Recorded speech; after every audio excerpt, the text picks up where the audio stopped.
Here's your post-game recap for the Indianapolis Colts and the Tennessee Titans game. The Colts snap a 5-game losing streak to the Tennessee Titans. We will also be talking about Anthony Richardson's injury, how severe it is, and how long he could be out if he misses any time at all. So this game was a pretty entertaining game to watch, if I say so myself. I enjoyed it, honestly did. I thought it really helps when your team wins. That's true, but I still thought this was a good game for the Colts. I don't think it was great. I thought there were a lot of flaws in the game. I thought there were a lot of issues that the Colts were having, and it was just overshadowed by a couple penalties and stuff like that. But I will say that I was really impressed with this team's ability to run the football. That is the number one thing I'm impressed with. Now, to be quite honest, Jeffrey Simmons did go out a bit early in the game. I believe it was before half. It was like mid-second quarter. Jeffrey Simmons did go out, and he didn't play the rest of the game. And Jeffrey Simmons is one of the best interior defenders in the NFL. So him going out definitely helped. But even before he went out, Zach Moss hit that big run before he went out, and Zach Moss was running really well. John Taylor was having a few rushes here and there. But I was impressed with this Colts offense line. We only allowed one sack, and that was the Titans cornerback, Roger McCreary. Seemed like we did a phenomenal job blocking and letting Gardner Minshew have time to throw the football, and Anthony Richardson when he was in there. And speaking of Anthony Richardson, I want to talk about his injury a little bit real quick before we move on to the rest. So it is expected that he has a sprained AC joint. He is getting MRIs tomorrow morning. So it could also be, maybe stretched nerves in the neck, like a stinger on top of it that can make it even worse. So there's a chance he does play next week, considering it's a very mild injury, that it's not a bad sprain, I guess. But I will leave a link in the card in the upper right or in the description for you guys to go check it out after this video if you would like. For the fantasy doctor, he's a great guy to go watch. He'll tell you everything about the injuries, everything. He's great to watch. So back to Gardner Minshew then. I thought Gardner Minshew played really well. I mean, he was really aided by the running game, by a few flags. I thought the one pass interference call on Michael Pittman was BS. I did not think that was pass interference. It was not catchable in the first place. But, with that drive, that was one of those drives that the Colts actually scored a touchdown. I don't remember if they scored a touchdown or not, but it goes to show. No, I think that was one maybe towards the end of the half where, no, I'm not 100% sure when it was, but it definitely aided the Colts in getting downfield, and it didn't look like the Colts were doing well that drive. But, at the end of the day, the Colts won.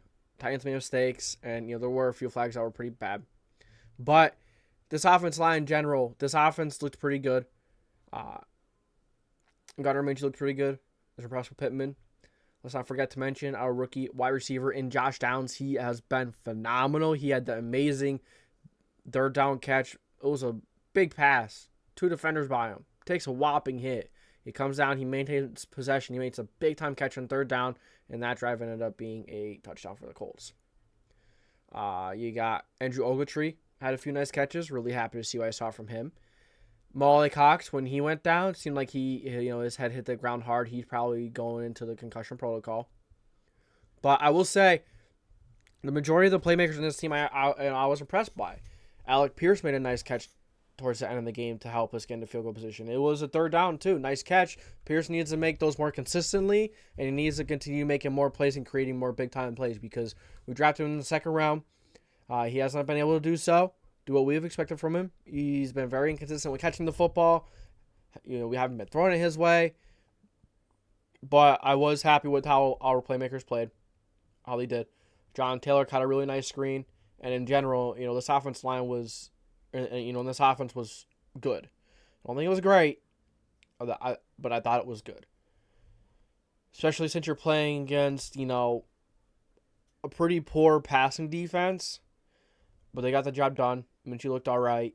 Pittman looked pretty good. Downs looked pretty good. Drew Ogletree looked good. Even Conlon Grant's had a really nice catch down the tail end of the game to help us, win the football game. So it's nice to see that we snapped a 5-game losing streak.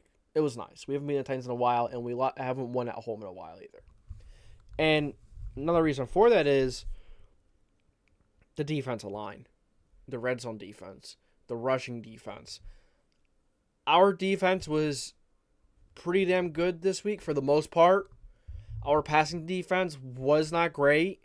Really struggled against DeAndre Hopkins. Julius Brents had a rough day. Jalen Jones had a really rough day.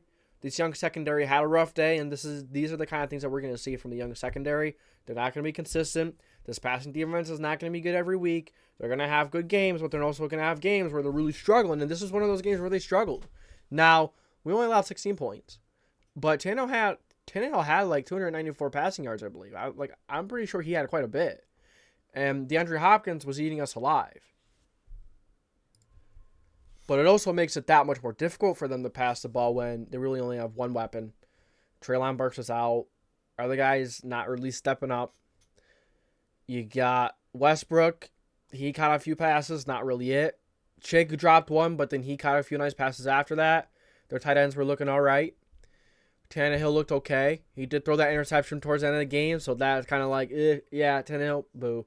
But, we'll take it as Colts fans. But I will be quite honest with you, that we got very fortunate that we were playing an offense that was bad in the red zone. That we were playing a poor offensive line. But our defensive line has still been able to get pressure all year long against some good offensive lines like the Ravens. Although, the Ravens offensive line was beat up. But besides that, our defensive line got pressure all day long. Buckner was getting back there. Deo, Sampson. Had a little scare early on in the game. Looked like Sampson went down. He was going to be out for a little while.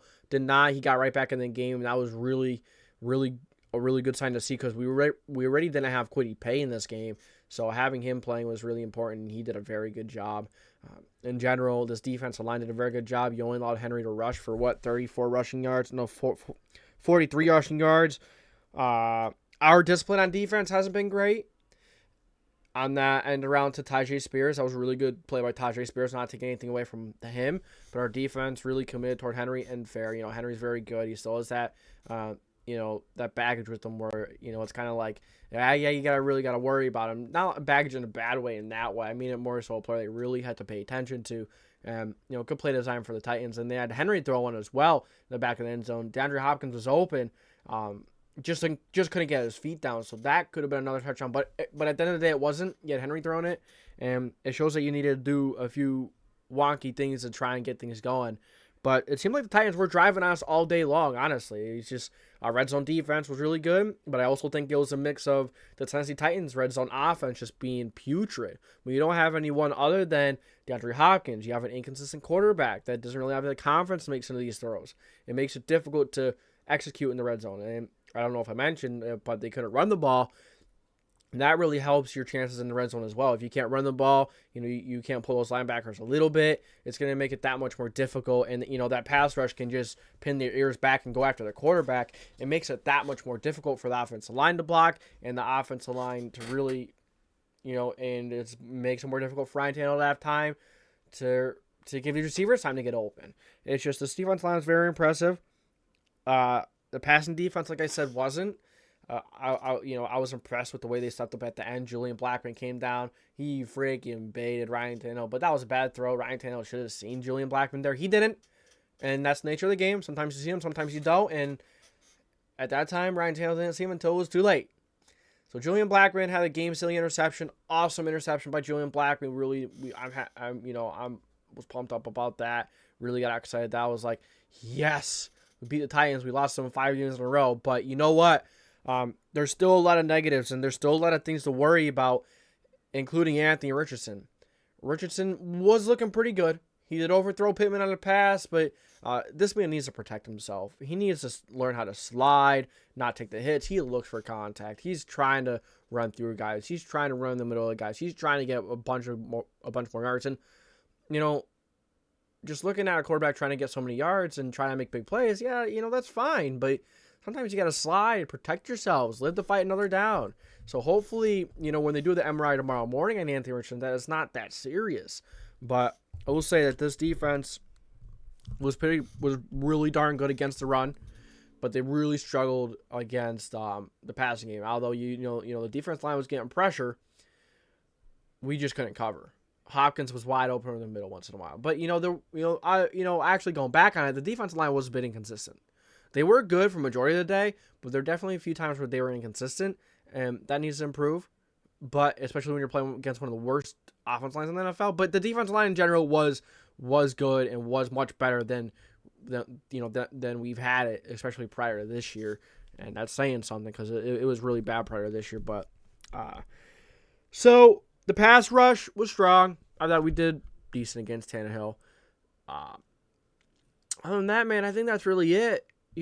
I think that this passing defense is going to have its weeks where it struggles. Tannehill had himself a pretty decent day throwing the football. Couldn't run the ball. Definitely made it more difficult. They did not have Treylon Burks. They did not have a few guys. And, the Colts didn't have a few guys either. Kwity Paye was out. Bernard Ryman was out. Shaq Leonard. And we know Shaq being out sometimes because he does bring that presence. But, honestly, man, hate to say it, it doesn't look like we fully need Shaq right now. And we just paid him $20 million a year. Now he's still coming back from back surgery, but now he's dealing with the groin. It's injury after injury after injury with Shaq. He was great prior to having the back surgeries. Since he's been the worst linebacker in this room. He's been one of the worst linebackers in this room. You have VJ Speed playing at a high level. Zaire Franklin is playing at a great level. It's just he's being overshadowed by these younger guys that are cheaper. And it sucks. Because he could have continued to be a very good football player for us. But right now, that's not what it looks like. It's looking like those back surgeries really having an effect on him. And yeah, having 2 back surgeries is no biggie. Nothing to just say, oh, he's going to come back and be fine. I saw so many people saying that. No. It's 2 back surgeries, man. 2. Not 1, but 2. And that's one of the worst places to get surgery. In a lot of cases, players, or people can't fully get back to 100% to themselves prior to the back surgery. Never mind going out there and having to lay hits on Henry and playing a very physical football and playing the game of football, which is very physical. It hurts to see Shaq going down the rabbit hole that he is, but these younger guys are stepping up and they're playing really well. Really well. They're tackling well. They're showing a lot more than Leonard has had in the first couple of weeks. So, I guess that's all I really have. Oh, Blake Freeland. Oh, that Blake Freeland was impressive. But then on the other side, you have Bernard Ryman. Or Braden Smith. He's struggled a little bit. He's having a lot of penalties. He's getting beat a couple of times. I hope he can get things cleaned up because he's been penalized a lot lately. So hopefully he does. But other than that, really, that's it.